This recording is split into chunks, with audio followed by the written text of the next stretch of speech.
This is Demos. Hey, how's it going? Yeah, it's dry.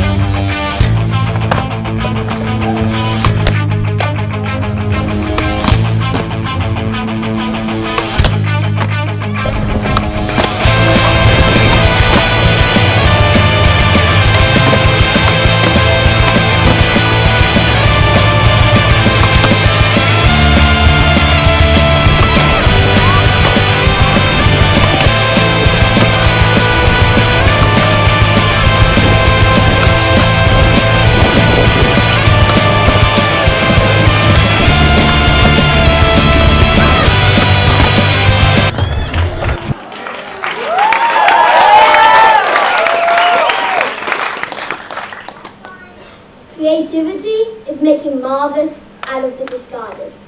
This is a quote from GoogleQuotes.com. And even though it's from GoogleQuotes.com, it still means a lot to me.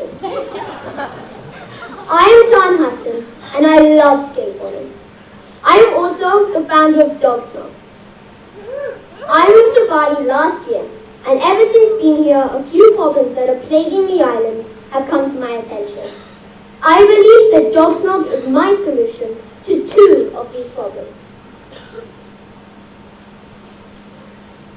The first problem is single-use disposable plastics engulfing the island. In 1907, the first plastic based on a synthetic polymer was created. It was created to replace ivory. In the 1800s, ivory was used to make combs, dice, cutlery handles, and jewelry. Now, most of these items are made out of plastic. All this chaos created by plastic is just because someone wanted a new hair comb.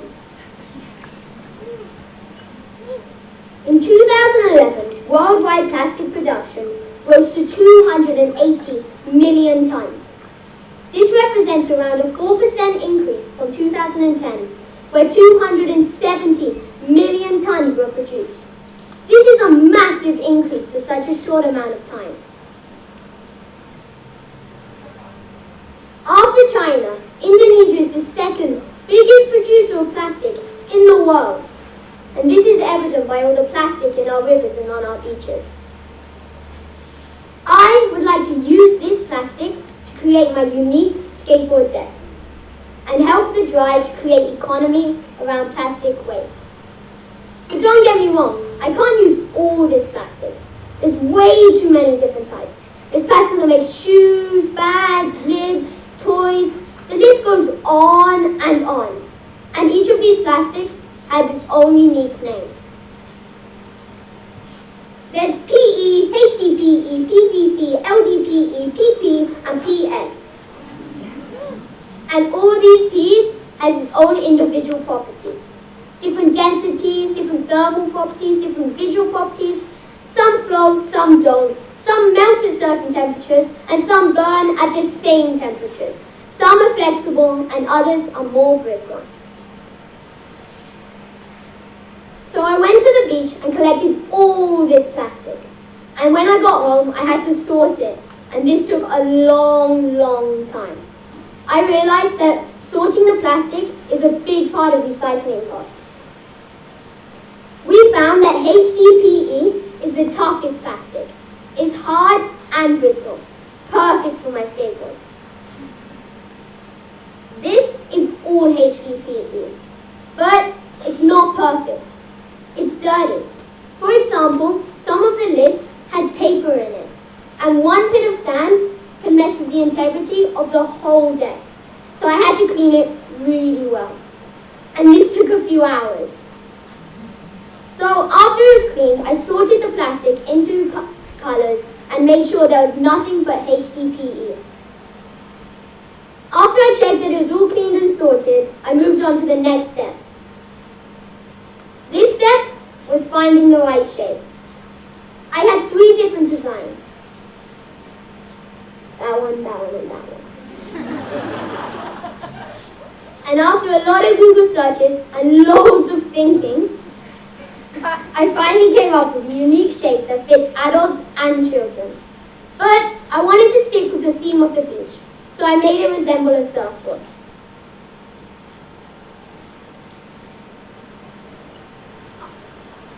I translated the paper template onto the plywood, and after 2 days of cutting and sanding, I was finally happy with my design.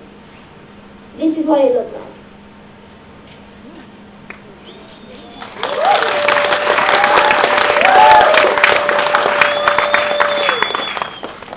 Now back to the plastic. I had to melt it down so it filled in all the nooks and crannies that define the shape of my board. But I had to work quickly as the plastic dried as it cooled. As you can see, I did not have the appropriate oven for this task. But nevertheless, I succeeded, and I think the outcome was beautiful.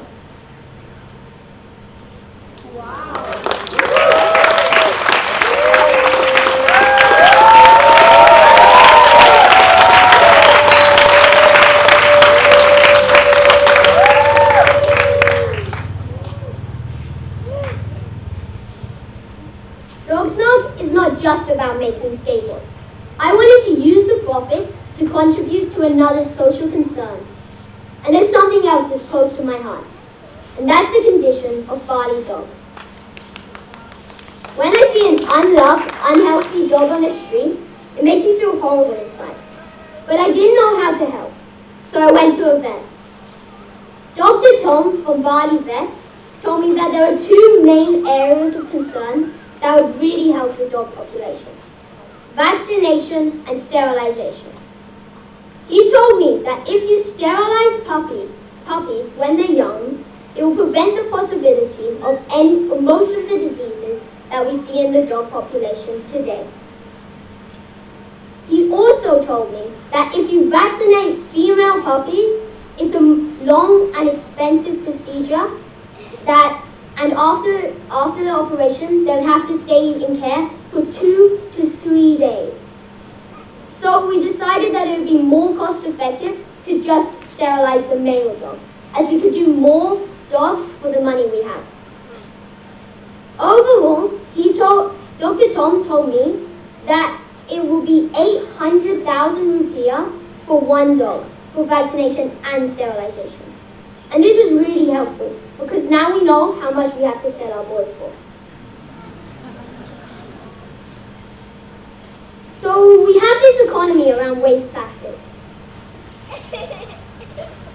And we have a good idea of how this can be helpful to society. But we need to make it all more cost effective. We need to sell enough boards to pay for the plastic, the vet, and still have enough profit for the next set of boards. To do this, we need to sell the boards for cheaper. We may need to make more than 1 board at a time, and we need better molds and more of them, for example metal ones because the wooden one broke. And we need an oven that can hold at least 2 molds at a time. So if we have all of this, then I can make boards and with the proceeds help the dogs. Therefore, I am combining a social concern and an environmental concern. You guys know all about this. Well, most of you. Economies of scale. Economies of scale will make Dog Snog a reality. Thank you.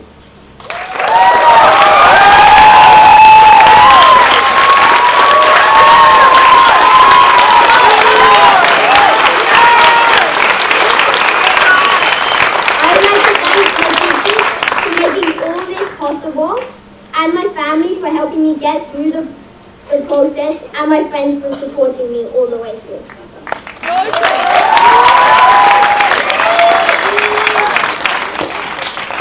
Thank you so much.